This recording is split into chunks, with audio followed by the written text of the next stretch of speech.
Now, the big story of the week that we've been talking about, and the week past as well, is the rats running around the size of cats. Although this morning one of the papers has got rats the size of dogs. I think it's the Daily Star. I mean, David Bull the other day called them rats the size of pigs. I mean, how big are these bleeding rats? Martin Hull's here, Service Manager at Alternative Pest Control. They've had a strike basically going on in Birmingham since about the beginning of January. It's got particularly bad now. There's now evidence of rats chewing through all sorts of bags to get to what Martin Hull calls their buffet dinner and breakfast lunch as well, no doubt. Martin, a very good morning to you. Good morning, Mike. This sounds like a horrendous place to be right now in the middle of Birmingham, surrounded by these piles and piles of garbage, stinking food, you know, overrunning vermin, rats everywhere. I mean, what's it like? Yeah, it's not the ideal situation at the moment. We're finding sort of businesses increased by 60 to 70%, just purely because people are so frightened. They've visibly seen rats. Yeah. Obviously, the bin bags aren't helping.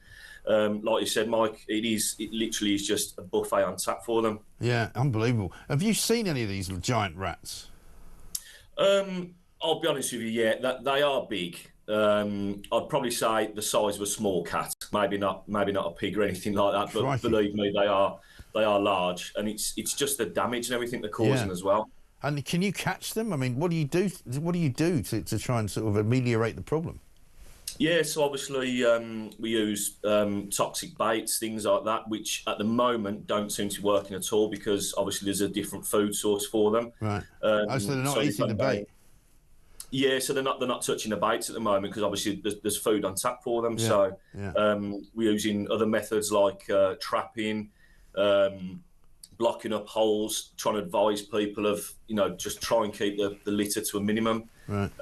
If they can get to your local tip, you know, just really try and all rally together and just try and help the situation at the moment. Yeah, really. And I mean, do you see, are they out during the day? Are they quite brazen now, these rats? Oh, blimey, yeah. We've seen a few running past us every now and then. Right.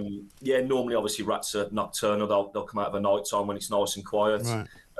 We find at the moment, especially in the depths of the city centre, they're literally so brazen. They're just obviously they're getting used to people. Yeah. And that they're just running around like crazy. Wow.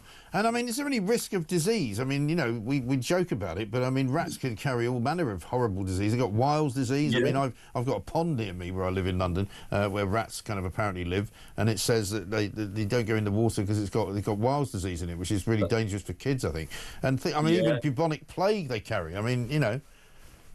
Exactly that. Obviously, the public health risk for it, like you say, Weil's disease, leptospirosis. You know, it comes from obviously the rat's urine.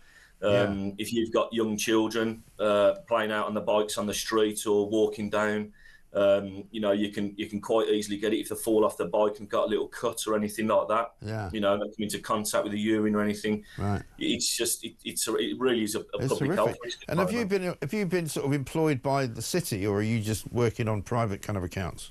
No, so we're private. Birmingham City Council obviously basically cut their pest control now. Maybe time they reopened the account. Well, you'd have thought, wouldn't you? Yeah. So no, we're obviously privatised, but I mean, even when we're carrying out jobs for customers, people are stopping us on the streets, walking past. Other residents coming out of house and saying, you know, I've seen him in my garden. What can I do? How can I stop and get to my house? So. Yeah, because once they're in gardens, then they start getting into the house as well. That's pretty horrendous, isn't it? Exactly that, yeah. So we've had call-outs where they've chewed through air bricks, they've gained access into the cavity walls, gone straight up into the customers' loft spaces. It's like I said earlier, it's increased by 60 to 70% on our call-outs, just purely because of, you know, the chaos that's going on. Yeah, absolutely shocking stuff. Martin, good to talk to you. Thanks very much indeed. You're doing a great job up there. Martin Hull, Service Manager at Alternative Pest Control. I mean, it must be awful to be in Birmingham right now.